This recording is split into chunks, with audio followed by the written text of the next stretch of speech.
I tune into the HBCU Sports Lab to see if my team won or lost. If they lost, I'm quiet as a mouse. But if they won, keep tab. I'ma do the dab, yeah. Dr. Cavil, he know what he be talking about. Mike and Charles, they know what they be talking about. They compress the analytic data with the hip hop. If you know them like I know them, they gon' tell you if your team, if they won or lost, and who the ball. So listen to Professor, yes sir, and pay attention, cause he gon' teach a lesson. This is Dr. Cavil with Inside HBCU Sports Lab. I know this is an HBCU show, but I figured I would just represent for the city of Houston for a minute and make sure that people are aware, particularly for my son,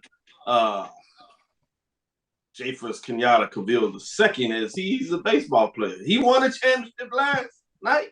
Now, it was just Missouri City championship, but hey, it made sense that Houston Astros closed out and won the World Series, so shout out to Dusty Baker.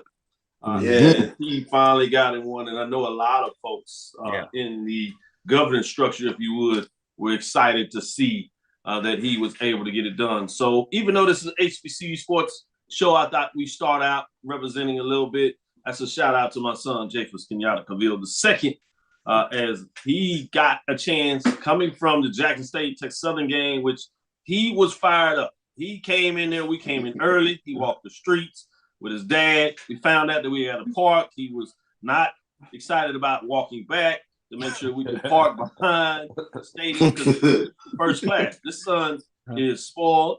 Uncle Bishop has been tricking him to follow the Sonic Boom. So he lost his mind, got into the suite, and heard the band, the Sonic Boom. He literally fell out. He fell out on the floor. I was like, Uncle Charles Bishop can no longer be around because he's influenced my son. I don't know how he every time I look up, whispering over there, hey, how you doing? Now I understand what is going on. And I'm heartbroken. I'm officially heartbroken. So I thought I would make sure you all for that. We'll find out which I will take that. Exactly. We'll find out Thursday which band he selected as winning that marching sport phenomenon. I will say this, Texas Southern came in, and in terms of the zero quarter, they won that. But we'll talk a little deeper in terms of halftime show, and then obviously the fifth quarter in terms of what took place there. We have everybody here. Welcome to episode 327 of Inside the HBCU Sports Lab Radio Show and Podcast, the show that's covering the HBCU sporting diaspora, all things HBCU sports, from institutions large and small, from the NIA to the NCAA. We share insights and information on the HBCU sports culture, HBCU athletic aesthetics to facilitate the story of HBCU athletic programs in the business of HBCU sports. We simply call it HBCU sports pedagogy. I'm your host, Dr. Kenyatta Cavil, along with my co-host, Mike Washington Charles Bishop, and we're filming from our home studios. With that being said, we have the guest lecturers with us. That is none other than Joshua Sims as he tries to right his camera to make sure he's ready to go. I think he's still excited because not only did his Eagles win homecoming in fine fashion, putting up 2 quarters, right? Yeah, absolutely. In terms of 50-piece chicken and wings basket. I'm not going to say who the chicken belongs to because they have a different philosophy of chicken on that side of the country than we do over here. We do, Doc. We do, but it's Doc. all good because he's getting those checks. I don't know if it's twice a week or once a month, but we'll find out. I don't want to get too far in the man's pocket. Then we have guest lecturer A.D. Drew. We also see B.J. Jones. He shows up. He'll be able to break down some matchup yesterday because he was all on the scene getting into it. He told you going into it what must happen, and we'll be back into it as a lot's going on as the crew is here. Obviously, Charles Bishop continues to smile, and let me just go ahead and bring it out now. Here's your I almost said championship. I guess they got a little more work to do that, but here's your game cigar that you can smoke in terms of that. Thankfully, he continues to get a gun, and you see Mike Washington was out there doing his thing as he's moving around. With that being said, today's episode of Inside the HBCU Sports Lab is sponsored by THG Agency. THG Agency is a company that provides sporting and educational consulting and data analytics. With that being said, let me quickly go around. Let's get in this first segment. Go to you, Charles Bishop. what was your biggest takeaway after week number 9, Thursday, Friday, Saturday matchups? Biggest takeaway, I mean, the SWAC West is topsy-turvy. I mean, we don't know week to week what's going to happen. It's going to be fun watching it going down the stretch. Shout out to Fort Valley. Big win yesterday. I think those are two of my biggest takes yesterday. And then now, look who is in control of the MEAC. So we got all that going on. We got a nice little gumbo going down the stretch of exciting HBCU football action. Looking forward to talking about the rest of the week going forward. Let me go back to this and circle back before I go to everybody real quick. Charles mentioned to it, and I'll do this after each person's analysis, starting with the MEAC breakdown. Starting at the bottom. Think about this. This is at the bottom. After 3 or 4 games played through the conference, South Carolina State is in the 6th spot at 1-2. They are tied with Morgan State Bears, who they lost to head-to-head 1-2, along with Norfolk State Spartans that are also 1-2 in terms of the conference race. Delaware State was sitting in what would be the 3rd position at 2-2. Howard Bison fall from the number 1 spot, as everybody couldn't believe, coming into the weekend with a big matchup. Held their own early, but it quickly got out of hand before the end of the matchup. And again, we'll break it down a little more later in the show. But they're in the 2nd spot at 2-1. And the North Carolina Central Eagles, 3-1. Joshua Sims, you can't smile at this time. You don't have to hide pearly white. Yeah. Look at all 32. I'm trying, man. I'm trying. Yeah. Just to hold my excitement in until I got to say something. I got you, Doc.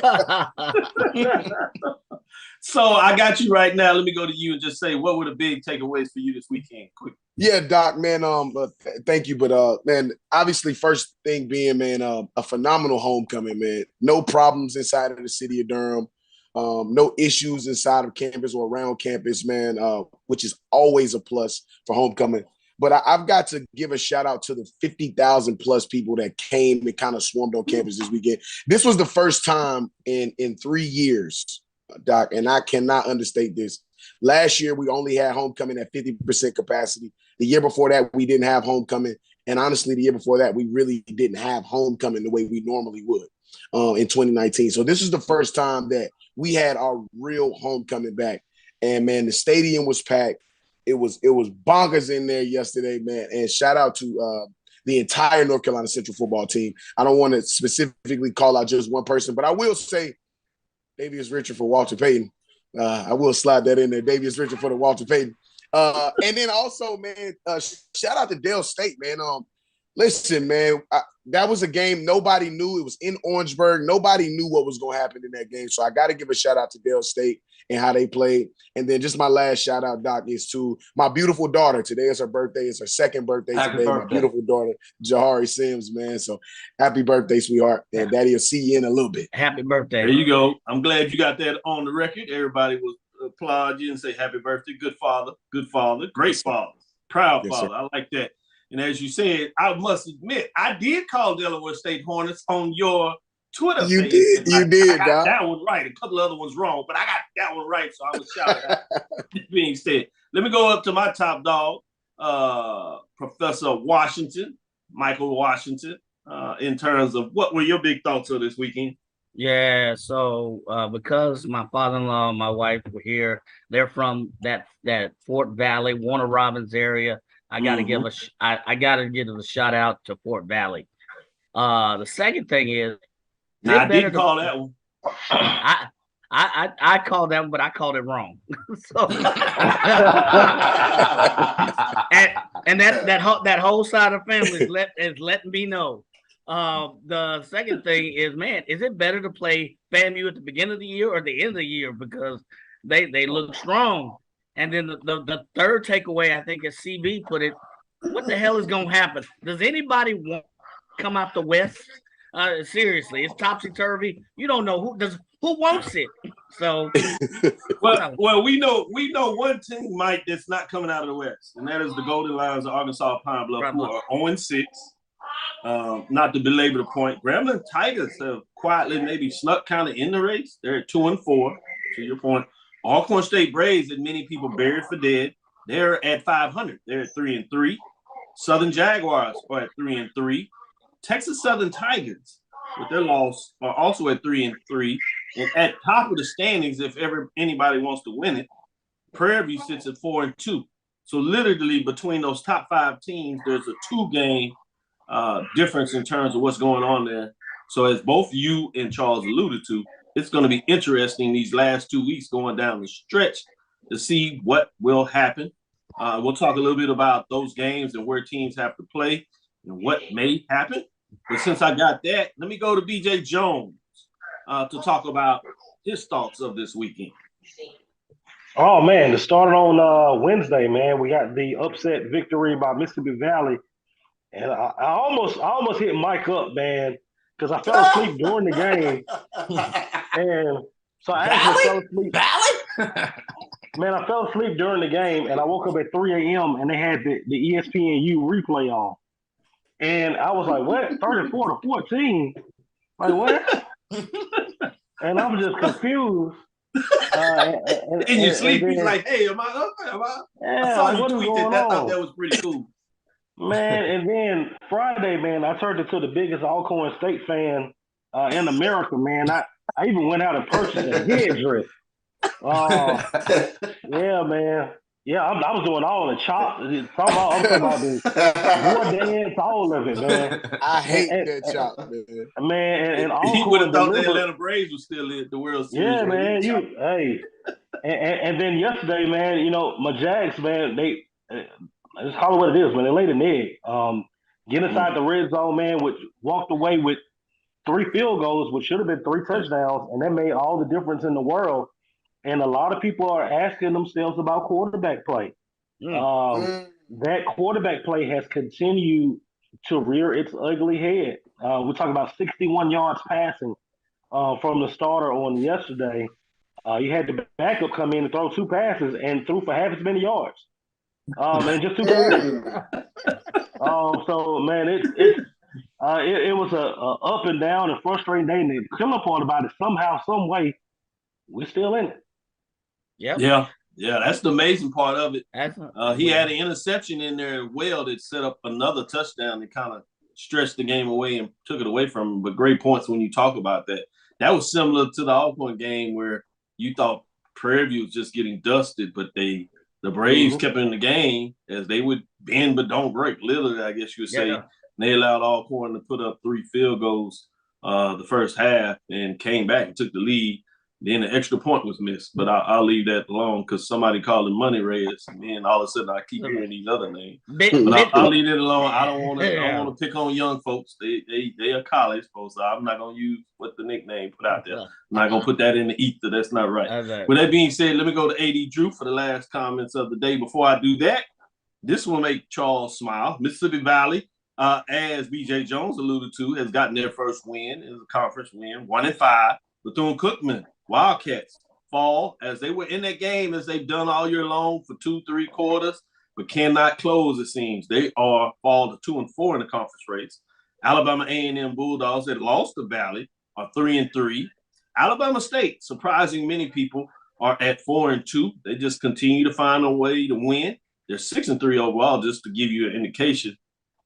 FAMU, after losing their first 2, including the Jackson State, where everybody just tried to figure out how Jackson State decided just to dump trump them as they are continue to win. FAMU is at 5-1, and Jackson State Tigers are undefeated, 6-0 in the conference race, and since they're undefeated, I'll throw in the overall record at 9-0.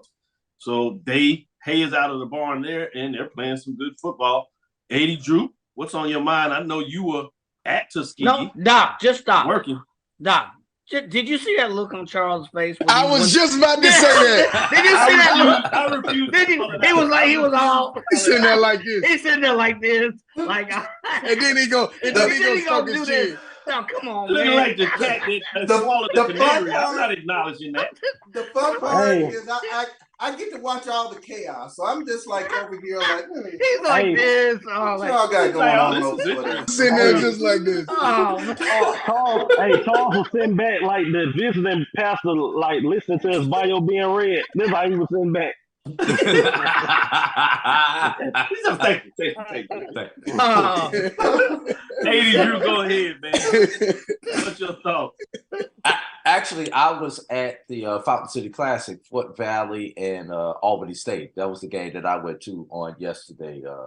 Great game. And you were cheating and watching the Miles Tuskegee game. My Oh, fault. I was trying to watch the Miles and Tuskegee game, but had to rely more on live stats because there were so many people there in the stadium, 27,000 people. Well, let me correct that, Drew, because you can't admit on live TV that you had the phone there watching the game because you were doing the stats. You don't want anybody to know that. So you're correct. No, you were not. You were fully engaged in the Fountain City Classic. You're correct. I was fully engaged. Please proceed. Doc, I couldn't get enough bandwidth to get the video on my phone, so I had no choice but to follow the game via live stats. Because of lack of trying. I got it.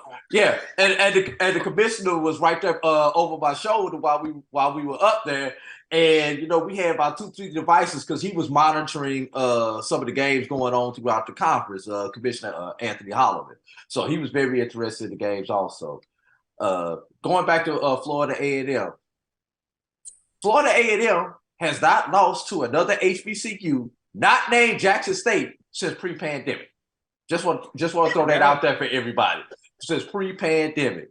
My next point is, let's go back to August, and my Nostradamus in me had me call this. I said, you did. Everybody in the REACT was gonna have a loss. They do. I said, everybody in the SWAC West, the best record you're gonna get is 6-2. Everybody has already taken care of the 2-part. Now we need to see if somebody gets to the 6-part. So the only thing that I hate about that is it did not work on the Powerball, though. I have not figured that part of the formula. But when it comes to football, I've got that mostly right. Good point. Before we go in this break, great opening comments.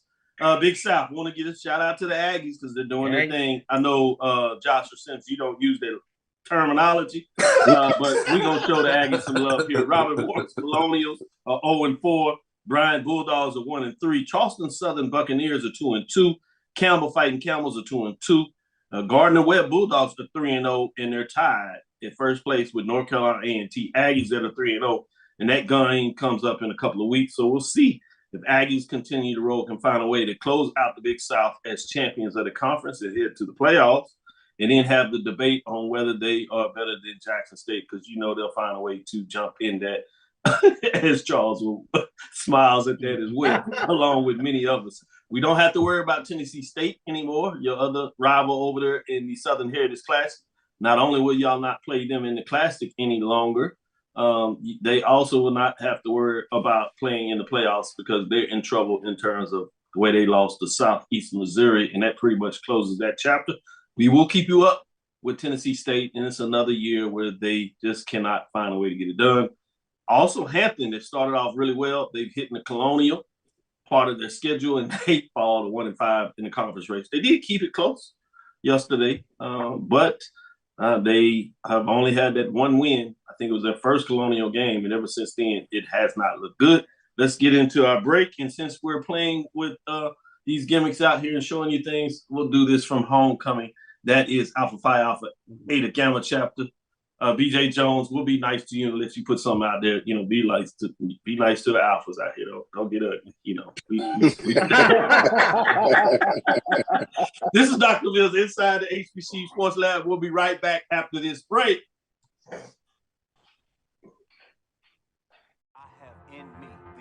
Support the Black College Sports Network so we can continue to provide you coverage. Go to myjbn.com/support and be a part of the Black College Sports Network. They can follow their dreams. Let's get back to getting ticks instead of watching flicks. Before we can safely get out there, we need the facts on COVID-19 vaccines. Visit getvaccineanswers.org so you can make an informed decision for yourself and for your crew. Charmin Ultra Soft has so much cushiony softness, it's hard for your family to remember they can use less. Sweet pillows of softness.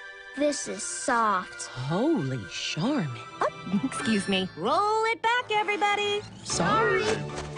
Charmin Ultra Soft is so cushiony soft, you'll want more, but it's so absorbent, you can use less, so it's always worth it. Now, what did we learn about using less? You gotta roll it back, everybody. We all go, why not enjoy the go with Charmin? Maureen is saving big holiday shopping at Amazon, so now she's free to become Maureen the Merrier. Food is her love language, and she really loves her grandson. Like, really loves. Since 2002, Empowerment Resources, Inc., a nonprofit organization, has empowered more than 1,500 youth and adults in Duval and surrounding counties. Through its programs, Journey into Womanhood, Girls Mentoring, Life Skills for Teens, and Parenting Education Coaching. To get involved with programs, volunteer, or donate, visit www.empowermentresourcesinc.org. Follow us on social media, facebook.com/empowerment.resources and instagram.com/empowermentJAX.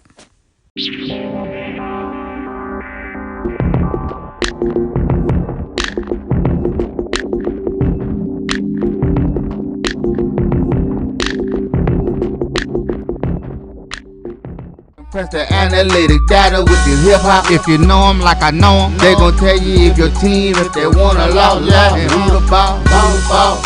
So listen to Professor, yes sir, and pay attention, cause he gon' teach a lesson. This is Dr. Bill inside the HBCU Sports Lab, and the fellas are back. Let's get into it in terms of some of these mid-major matchups. The big one, we kind of teased out this a little bit. Columbus, Georgia, A.J. McClung Memorial Stadium. That is the Fountain City Classic, SIAC East Division. Rivalries were on the staking off. So a little bit about the playoffs. Number 7, Fort Valley State. Wildcats get it done finally against Albany. 8-2 overall as they improve to 5-2 in the conference. They defeat number 3 Albany State Golden Rams. 7-3, 5-2, 31-21. I'm not sure if it was that close in terms of the final. Let me go to AD Drew as he was in the mix watching that go down. What are your thoughts in terms of that matchup? Well, this is a secret that I have not revealed, but I've done 4 Albany State games this year. Albany State has had a problem stopping the run this year. Mm-hmm. And when you have a back by the name of Emmanuel Wilson, who wound up today with 221 yards, it was exposed on yesterday that they've had trouble stopping the run all season long. The big difference in the game, fellas, was turnovers. Albany State had 2 untimely turnovers compared to Fort Valley having no turnovers. And when the game got down the stretch in crunch time, they gave the ball to Wilson to close the game out when Albany State had cut the score to 24-21. They just let Wilson close the game out, put the ball in his belly, and he took him down on that final touchdown drive to seal the game for Fort Valley. Yeah. Great comments, great breakdown. If I may add, I'm gonna give a nickname to this game, and I'm gonna call it double. First down, Fort Valley 20, Albany State 11, double. Total yards 207, 86, rounded up, double. Average per rush 6 yards, 3 yards, double. Yards gained 236 to 100, double. You see where I'm going with this? Double, double. Yeah. You look down the stats, double. Yards per total yards 415 to 208. That's that new math, double. So I'm gonna call this game double. Fort Valley doubled the input of whatever Albany State brought to the field, include turnovers, double. Yeah, so you just walk down there, just call it double.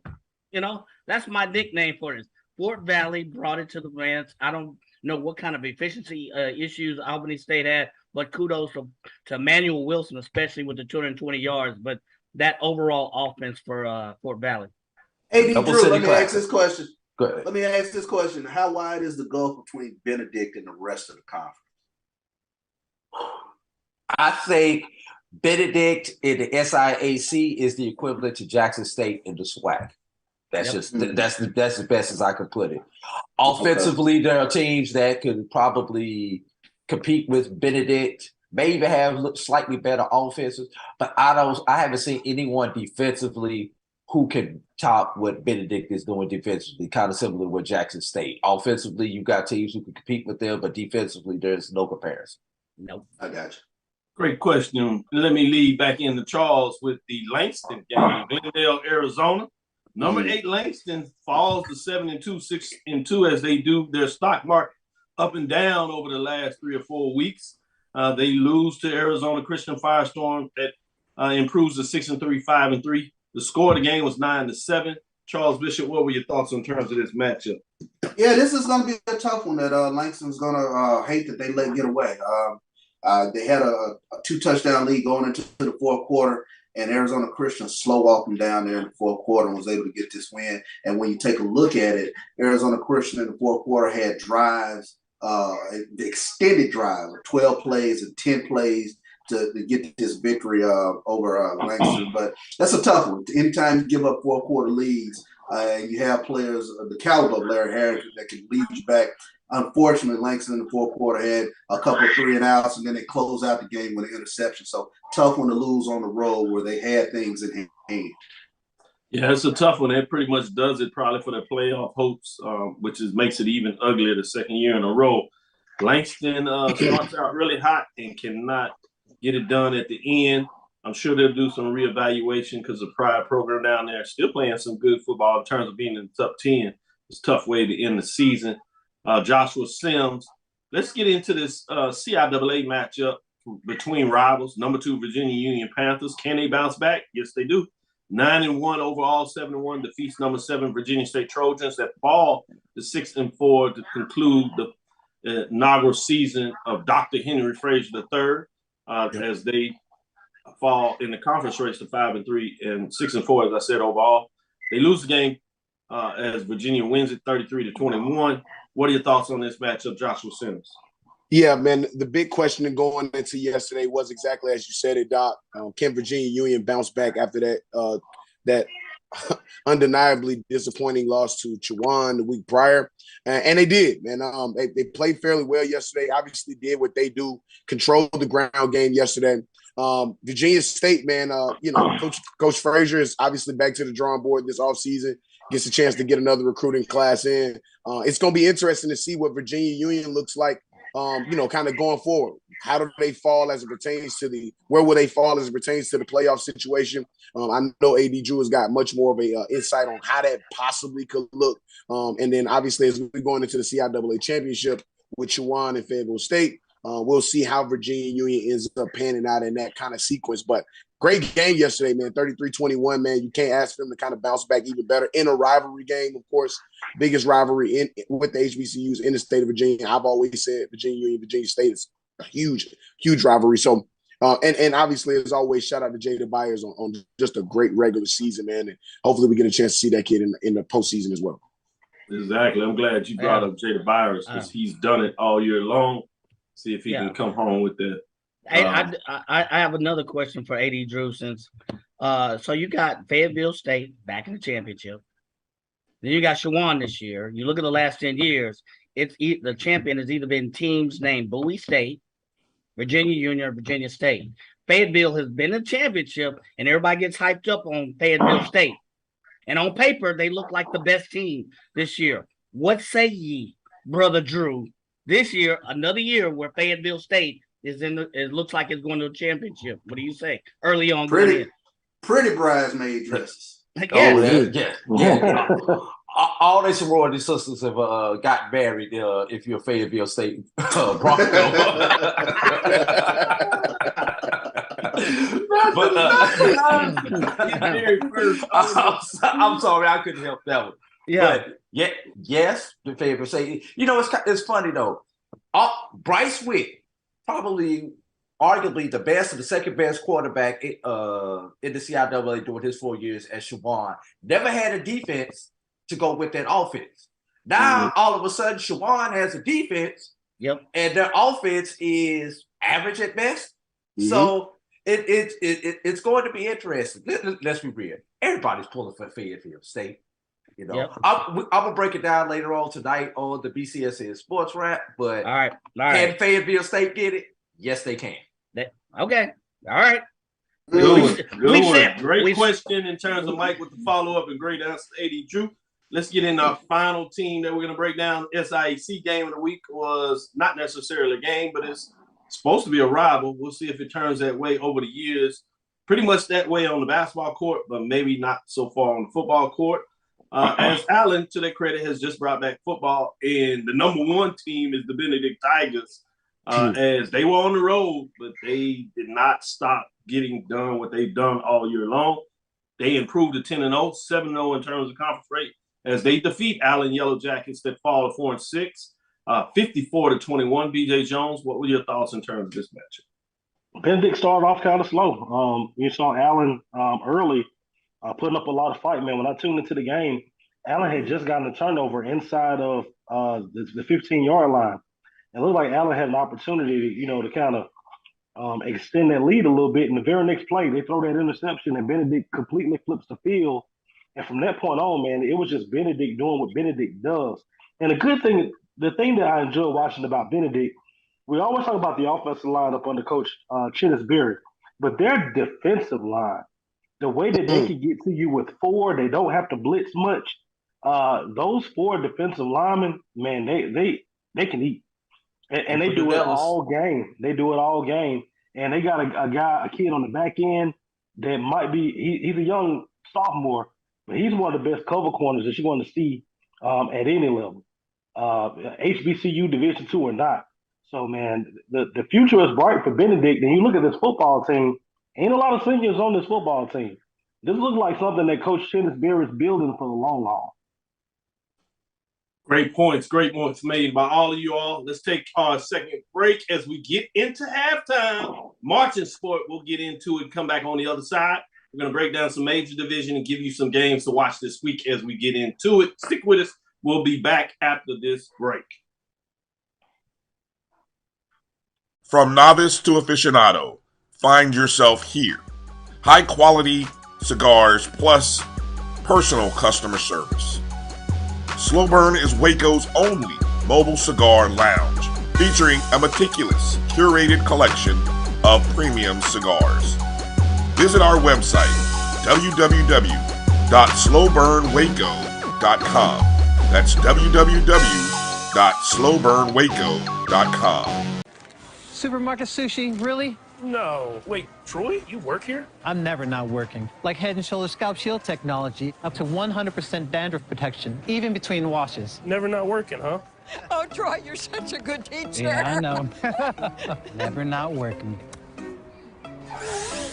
Never not working. Never ever not working. Are you serious? Never not working.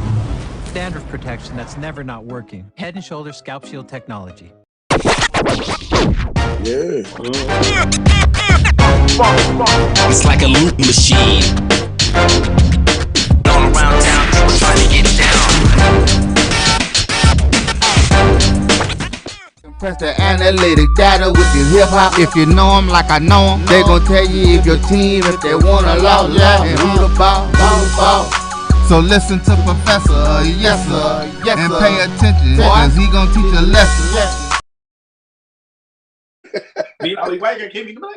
Hey, this is Dr. That was supposed to be in the break, but I personally sneak out a little bit. Yeah, that was for the governance structure. We'll keep it like that. While we're talking about this, Texas Southern University sport management team and the School of Communication, where I have a joint appointment over there. Shout out to Miak Sullivan as he is in front of his picture holding the World Series championship. He is a media guy that covers the Astros and flies around with them. A lot of times as he's a designated media person in regards to that. Doing well. Shout out to him. Congratulations. Texas Southern University's very own in terms of what he does. Used to do some writing for me for the Big Ben and some of my other HBCU sports before he graduated, as they say, to the other side in regards to bigger and better. I want to be careful how we coin that because some people think about that in terms of HBCU sports. But in terms of the professional league, I'll put it that way. With that being said, let's get into some of these major division matchups. We'll start with that Friday Night Lights game with Prairie View having a chance to really make a statement in terms of controlling maybe the Western Division, particularly now that we know the history as things played out. But Prairie View in terms of Prairie View, Texas, Panther Stadium at Blackshear field. Alcorn State finds a way to bring it out with a first-time backup freshman quarterback. They win 4-5, 3-3 as they defeat number 4 Prairie View A&M Panthers, 5-4 that fall to 4-2 in the conference race. 23-16 that went to overtime. Michael Washington, what do you say as you watched it from the suite? Oh, did I say it? Yeah, we watched it from the suite, and I was We? mad. Yeah, we. So I was mad because there were no drinks in there, and I needed alcohol by the time we got to the second quarter. And Trey Lawrence played a decent game, but we made Trey mad because Lawrence. he didn't have his bottle of wine. The first That's time right. we went to suite, we got the suite. Let me tell this story about you boys. Does Oh, y'all man, know Michael Washington? You gonna tell his If you story? ever go anywhere with it, he likes wine, but do not allow anybody to put the wine in the ice because he will flip out. Go ahead, Mike. I can't believe it, man. So I'm gonna try to be brief because I'm looking at Drew and my brother Drew, and I know we're on time. But for the most part, Prairie View had a chance to put this game away early. Too many mistakes. They Trey Lawrence played a decent game. They allowed and then Javion Howard, he went over 1,000 yards. But the thing of it, the offensive line for Alcorn bullied, and I say bullied, the defensive line of Prairie View. They could not stop number 0 the whole night. Arm tackling, whatever. I don't think that they were gang tackling. So that's one piece. The other things were mistakes.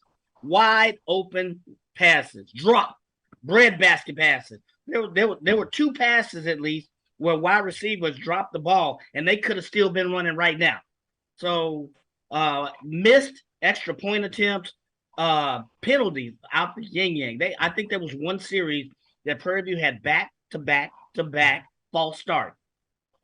In the corporate world, we have this thing called operational discipline, and that's the function of your offense. And for whatever reason, just making simple mistakes. Prairie View let this game get out of hand. Alcorn they came to play. I'll give them credit, but Prairie View had an opportunity. Let's give Alcorn all due credit because their D line and their O line was on point. But Prairie View just did not bring it, and they made too many mistakes that just left the game in Alcorn's hand. Even Credit to the Braves. Yeah. I would say 3 things and leave it at that in terms of untimely penalties. Second thing is special teams. Third thing is dropped balls. Not just one. That's one everybody saw, but throughout the game. And I'll leave it at that in terms of the matchup. Let me slide in here with this Greensboro, North Carolina A&T before I go to the rest of the fellas to break down some of these other games. This is at Truist Stadium. Number 5, North Carolina A&T State Aggies 6-3 as they proved to that over the season. State at 3-0. As we talked about earlier, this was a non-conference game now. Defeat Norfolk State Spartans that fall to 1-8. Remain at 1-2 in the conference race, 49-24. But the biggest thing about this game was coming into the third quarter after Norfolk scored, it was 28-21 with 10:27 left in the game. And a lot of folks were like, hey, man, what's going on? But other than that, credit to A&T because when everything was finished, they dominated the game, particularly in that fourth quarter to close things out, where they seem to get stronger as they've done over the last couple of weeks, including how they finished against Campbell, to give them much credit. And they improved to 49-24.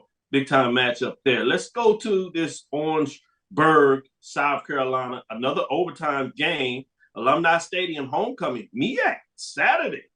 Number 9, Delaware State Hornets shocked the world in a lot of ways. I called it 5-4, 2-2, defeat South Carolina State Bulldogs that lose their second conference game in a row. We'll tell you why that means more than what you may think, as South Carolina State Bulldogs fall to 3-6, guaranteed a losing season after coming off a National Black College Championship, fall to 1-2 in the conference race. More importantly, the final score was 27-24 in overtime. Drew, what are your thoughts in terms of what took place in this matchup in Orangeburg, South Carolina? Tale of 2 halves there, my brother. Tale of 2 halves. Delaware State dominated the first half. South Carolina State dominated the second half. Henceforth, we were tied at the end of the 2 halves and had to take the game into overtime, in which Delaware State was able to win it on a field goal.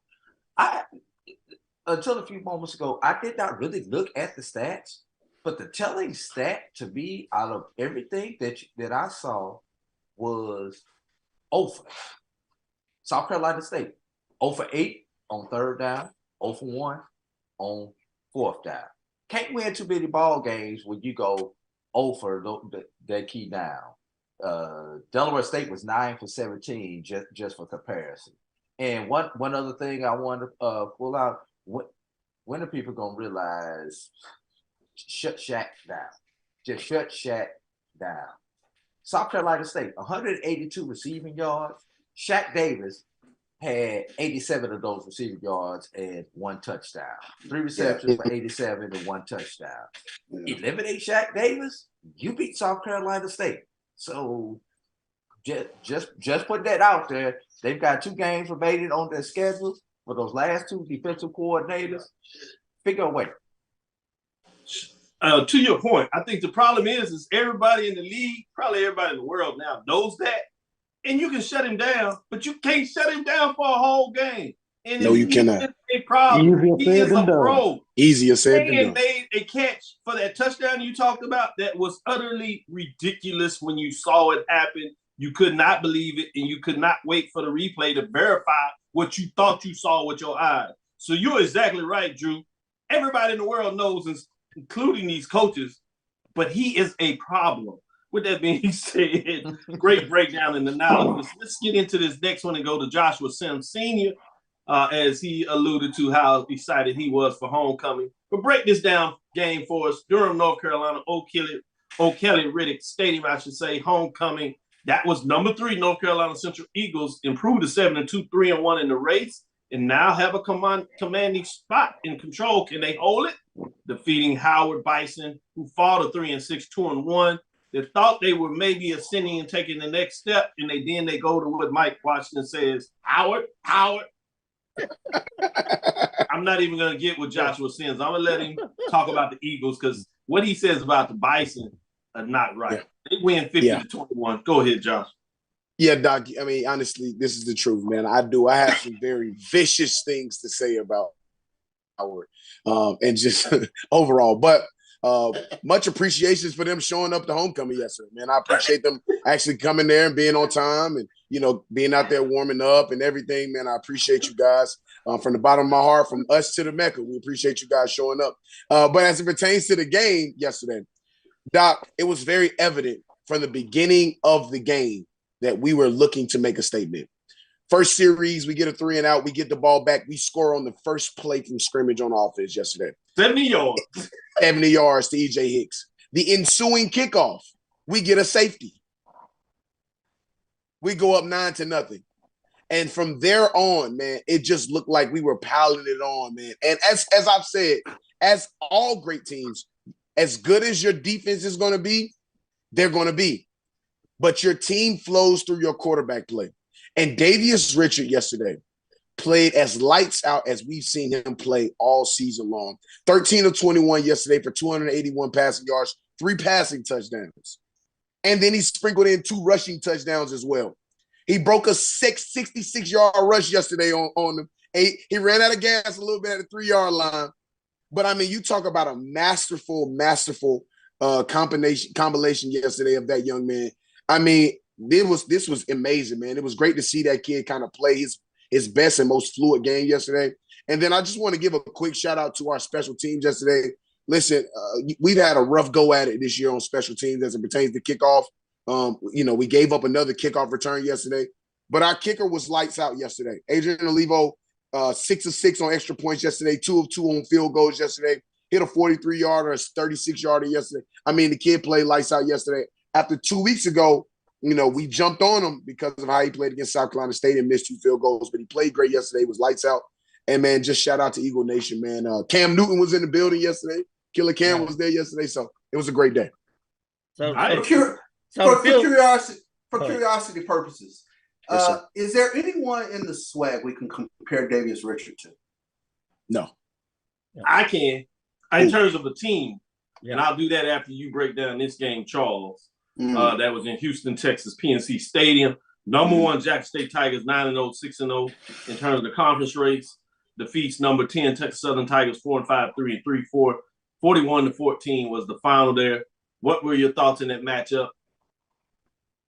Yeah, I think the big thing coming out of this game is the play of Savion Wilkerson.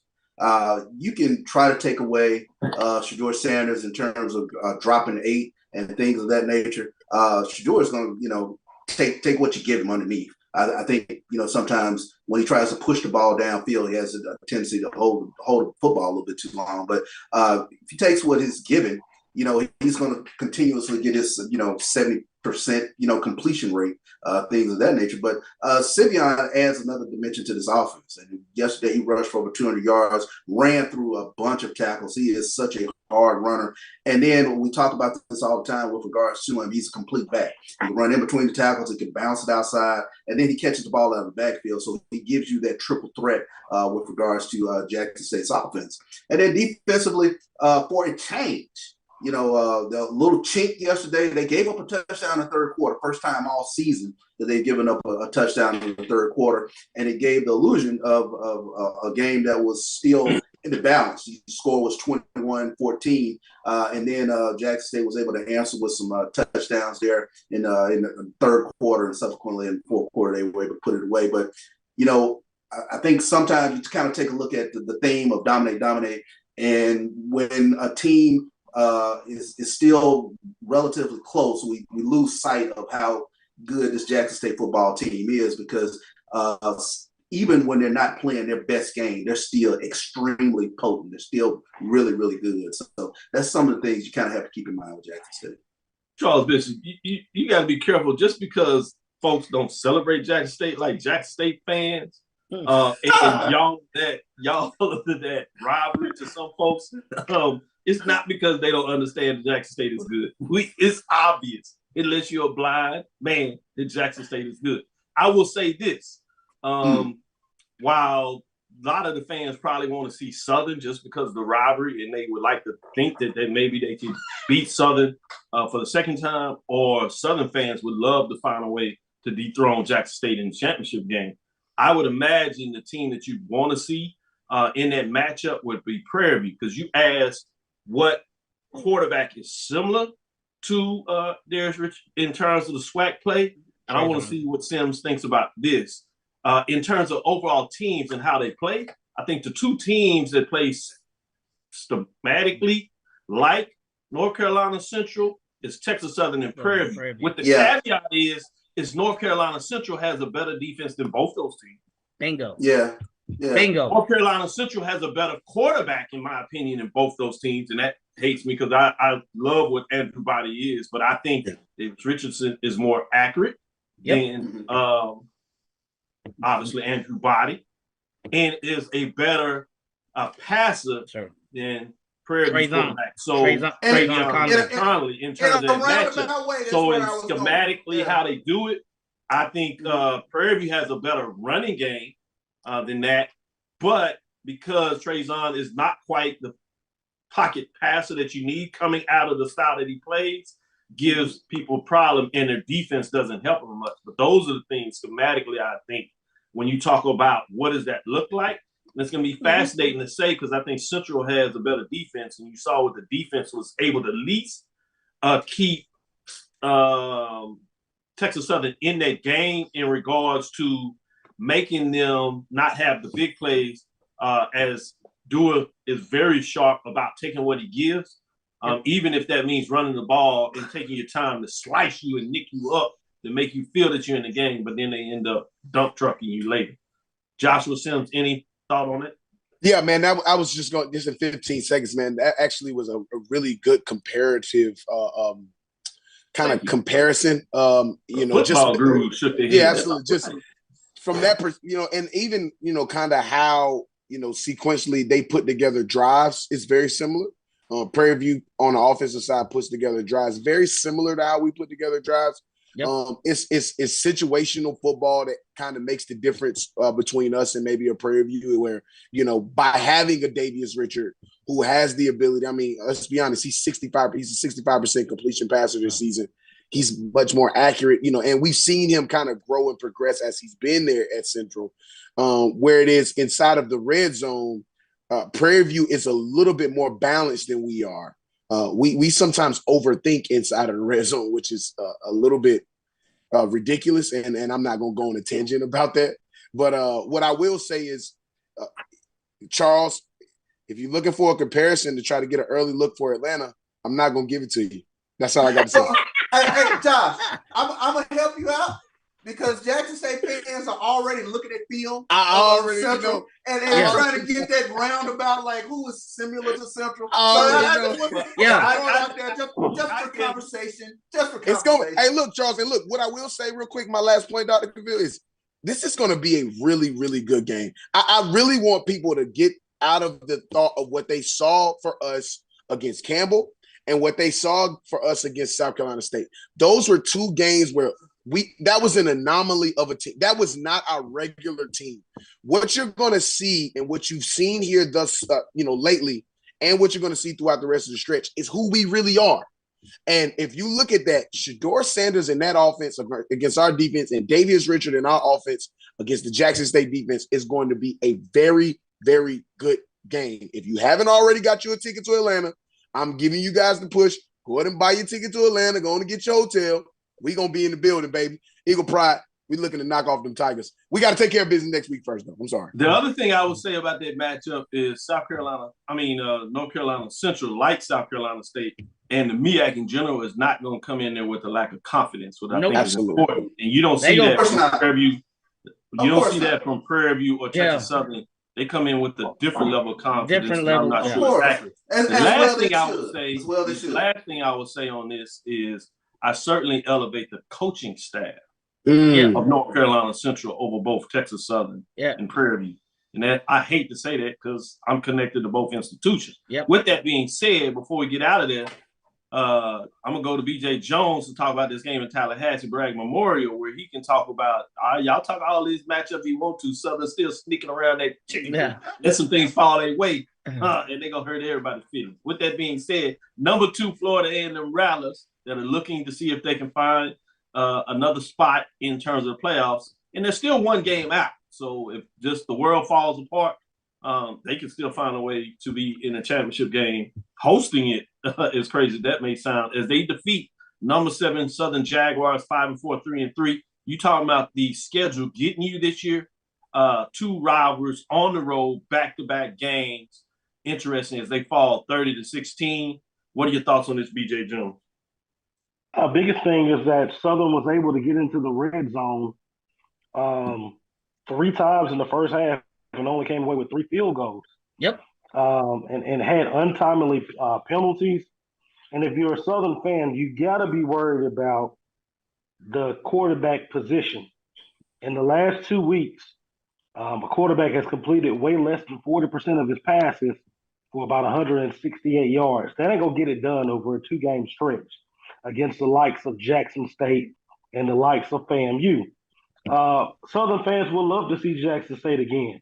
But if you ask Southern fans, would you like to see Jackson State again with 11 at under center? We'll probably tell you no. We will tell you no. I'm just going to tell you no. No, not with 11 under center. No. He said not no, but hell no.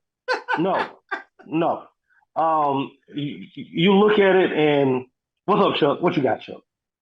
Well, I don't know. Just 2-3 weeks ago, 11 was okay. What happened? From a coaching standpoint, I look at everything from a process-oriented business. I don't care what the end result look like. Process-oriented. I was off the 11 train after Texas Southern, and there's nothing that he did after that convinced me otherwise. When the announcers know that you a one-read guy, and when that one read isn't there, you're looking to run and looking to run and not keep your eyes down the field. Yeah, he said it all so long. Wow. Yeah. It's only going to take so long before the defensive coordinators and the SWAC to figure that out. Anyway, and wherever his head turns, that's where the ball's going. It ain't going nowhere else. It's going wherever his head turns. So, defensively, you saw the defense get worn down. Yesterday, they played solid in the first half. They played very erratic late in the second half because they were tired. And you saw that same thing play out against Jackson State. Rough year. Tell people, man, relax. They know everybody upset with head coach Eric Dooley. This is a 4-win football team a year ago. potentially this could be a 7-win football team. We're talking about an increase of 3 years. 3 wins year over year. Just give us some time. This is only year one of Eric Dooley, so everyone just kind of relax a little bit. Yeah, we stretched on this segment. It was really good. We're going to play it out. It was so good. Before we close the show, I want to talk about some key matchups next week if you have one. I think a big one out there, and I can get all your thoughts on that in terms of what it looks like everybody else is playing out. The reason we're starting to kind of talk about what it may look like for the Celebration Bowl, you're talking about North Carolina Central combined record of the teams as they finish out with Norfolk State and then Tennessee Tech would be 3-5 in terms of where they are in their conference play right now, but 4-14 overall in terms of that record. Jackson State combined record, their teams are 6-6 and 7-11 overall as they finish out their schedule. That doesn't include obviously the SWAC that will have a championship game, and the 3 teams that are likely to find their way in that will just be over 500, 6-5 at worst, and probably at best 7-4 to close out the season in terms of that matchup. So that gives you an indication of what's left next in terms of getting ready for the Celebration Bowl and what is likely as things come down the stretch. The matchup that I have this weekend that I think will be interesting is going to be in the East Division, which is Alabama State hosting FAMU, which both teams are playing really well going down the stretch.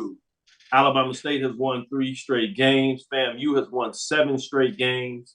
FAMU comes in at 7-2 overall. Alabama State comes in at 6-3, 5-1, 4-2 respectively for those teams. This is a nice matchup in terms of the Eastern Division to see who will finish essentially second, and certainly to see if FAMU can at least stay on the trajectory of putting themselves in a position to have serious conversation about whether they can get a large bid to the playoffs. So I'm fascinated with this matchup. Let me go around with everybody that's left in here to say, what are your thoughts in terms of the matchup, since that seems to be the big game? And we stretched out that great last segment a little bit into this. So let me stick with it, give a quick break, and we'll come back on the other side and answer that question. AD Drew, give me a break, and we'll come back to finalize the show and get that analysis in from everybody.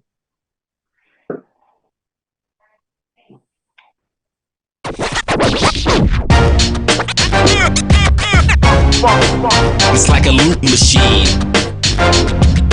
All around town, people trying to get down.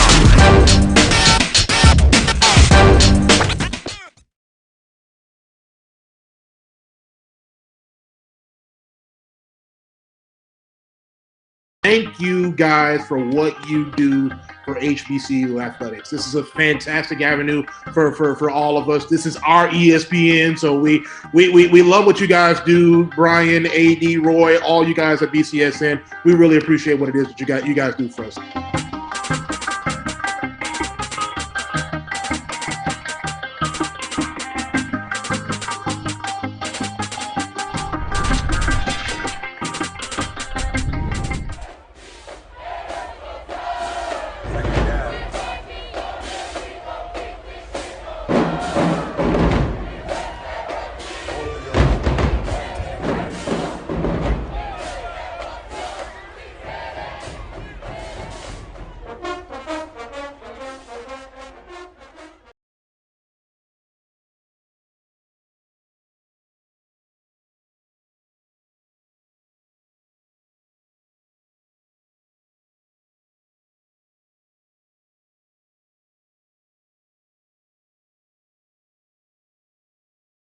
Press the analytic data with the hip hop. If you know them like I know them, they gon' tell you if your team, if they wanna loud, and who the ball. So listen to Professor, yes sir, and pay attention, cause he gon' teach a lesson. Dr. Ville's inside HBCU Sports Lab with Mike Washington as he is back on assignment. He has to skip out of here as he broke it down. He said he'll tell you his thoughts on Tuesday in regards to this matchup later this week, if not Thursday. But with that, we still have the football gurus. We have my cohort, my teammate now, Charles Bishop, even though he wears those other colors at Jackson State. We all got our grad school degrees at Texas Southern University, so we're on the same team that way. So Jackson State, I don't blame him. And I want to give a shout out to those Jackson State fans that came down here and gave me some love, man. I appreciate you all. I hear y'all are riding the bus back, checking us out and breaking it down. And let me tell y'all represent quite well and do your thing with quite pride. I love the way y'all go about your business, about celebrating your team in that. Obviously, you're going to have some folks that are just crazy and go off the rail, but the large percentage of Jackson State fans are the best in terms of that. There are a couple of other great HBCU fan sets, but I wanted to give y'all some official shout out for that.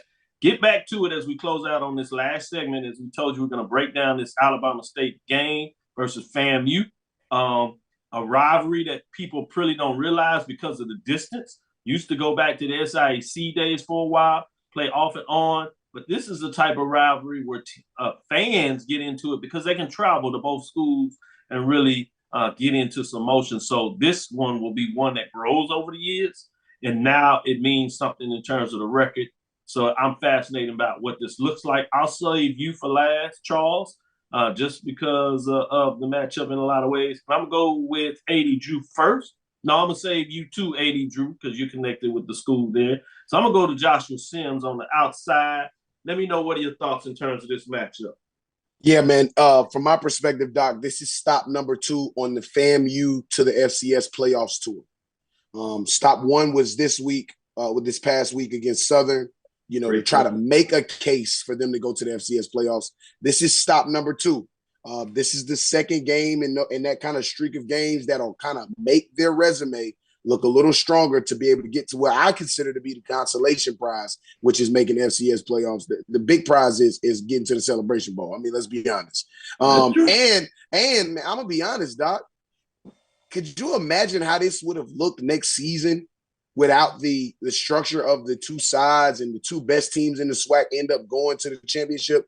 I mean, this would have made these weeks even better when you have the possibility of there having been a rematch in the SWAC championship between Jackson State and FAMU. So I think this is the last year that FAM gets a chance to kind of improve that resume to kind of get to that consolation prize.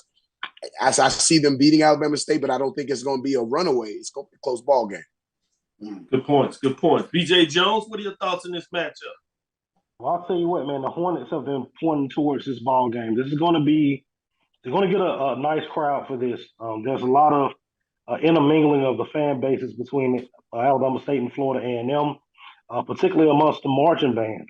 Did not know that, but the creator of the Mighty Marching Hornets is from FAMU. So there's a lot of similarities in the bands there, and it's going to be a lot of tailgating. There's going to be a great crowd down in Montgomery. I'm actually going down. Old SIAC rivals, and this is a game that Bama State's fired up for. And this is usually one of the ones where Bama State jumps up and gets somebody. Mm-hmm. And I can see that happening with the way that they play defensively. We're talking about the linebacker that they have down there, Bubba, that's currently leading the league in tackles. This is going to be an interesting ball game. My only question is, who's going to cover Xavier Smith? He's different. He's different, man. They put him in the slot, man. He's different. I'm leaning FAMU, but I think this one's going to be very, very close. Good one. Charles, I see you want to jump in here. Go ahead. I think that's the matchup. When you take a look at Alabama State secondary, because they have big, long, athletic corners going up against FAMU's receivers, and I think that's where everything, where the rubber hits the road in regards to can FAMU throw the ball downfield. Because I like Alabama State's defense; they do a great job, I think, of stop and run. Like you said, Bubba flies around all over the place in terms of making tackles. He leads the SWAC in tackles. But can Alabama State get any offense in this game? That's the thing that is going to be huge for me. Can they score on this FAMU defense? Because I think that Alabama State defense is up to the task, but can they get any offense? I like what you said there, because that was my thoughts. Can they get the offense? Let me go to AD Drew. What are your thoughts in terms of this matchup for you? Look, this crowd will only be second to the Jackson State crowd for a homecoming there in Montgomery. The ride from Tallahassee to Montgomery is shorter than the ride from Tallahassee to Orlando for the Florida Classic. Just want to keep that in mind for everybody. Got a decent alumni base in Montgomery, decent alumni base in Birmingham, But for the Atlanta alumni base, it's only a 2-hour ride, 2.5-hour ride to Montgomery. So I'm expecting a large crowd, a large sea of orange and green there in Montgomery. Now, on the football field, the question is, whose offense is going to be able to put together some type of consistency? Because both these teams play great defenses, but their offenses and their offensive play calling for both these teams have left me suspect all season long. Ooh, good comments. Good comments. I'll start talking about this. Obviously, you could argue that the Western Division has 5 teams still in the race, just in terms of the distance between the teams. In the East, mathematically, there are 2 teams in the race because Jackson State beat Alabama State. They got 2, and they had the head-to-head loss. So even if they win out, it doesn't help them in terms of that race. So it's a 1-team race. So essentially, at the end of the night, Jackson State could have blocked this up based on what goes next week in terms of East after all is said. So that'll be fascinating. So that means for many teams, it's time to get to what Charles Bishop talks about, basketball. And some teams don't have a chance in basketball. So it's really for you to start looking at your schedule for next year as the SWAC schedule rotates. So you can start looking at and figuring out who do you play next year. One of the things we are hearing that I'll put out here now is that FAMU and Jackson State will probably move to November. So that's something interesting. Obviously, Tennessee State and Jackson State will fall off the schedule to see what that looks like. The Southern Jackson State will go to Birmingham for a SWAC Classic. It will not count in the standings. So those are things to start to look at and fascinating to see as what are the scheduling matrix and mixes look like. I think FAMU goes to Texas and switch off on a schedule there in the state of Texas. So that will be intriguing to see how that happens. Because one thing I'll say about Prairie View, to their credit, they're getting it done and winning the game. But the scheduling really helped them to stay in the race the last 2 years. So let's see what that happens as McDowell has another year, his first rooting class. But the schedule matrix starts to change, and you're going to start to flip to see what this does to scheduling. And I think as now people are going to start to see when they give their SWAC pronunciation at the beginning of the year for football, you need to consider the scheduling matrix. And I told everybody coming in the season what that may happen and what it may look like. And it's coming down to not just where your football team is, but how do they figure with the matrix in terms of giving them the chances. So I wanted to put that out there and kind of close on that thought. Make sure that you check out the pregame show because they're going to continue to bring you all things Jackson State as they seem to have their celebration tour close it out as they come back and try to get it done. They have some road games, some tough games in terms of just being on the road to close out things, including with a rival. But it'll be fascinating to see what that looks like in terms of closing things out. Then you have BJ Jones on Tuesday with his Top 5 Tuesday. Some teams lost in the top 5, so it's going to be interesting to see how he churns it out.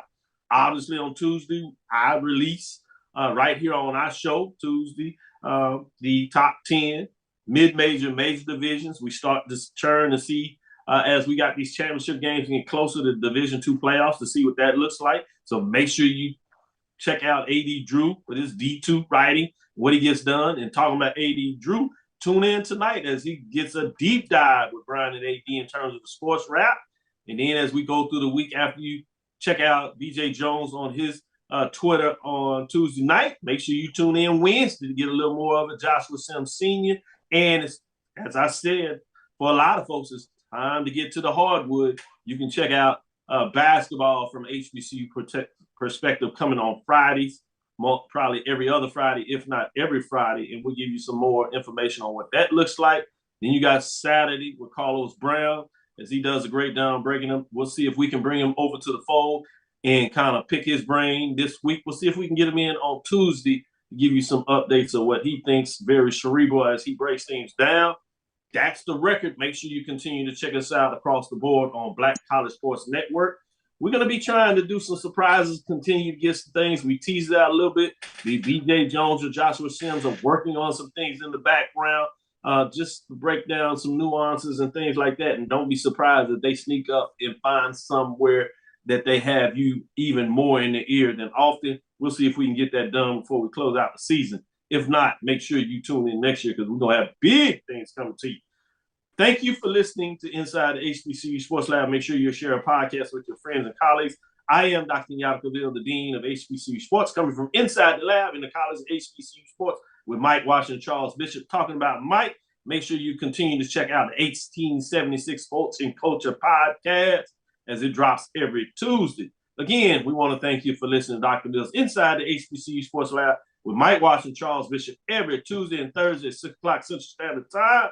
We look forward to you next week as we discuss the latest in the news.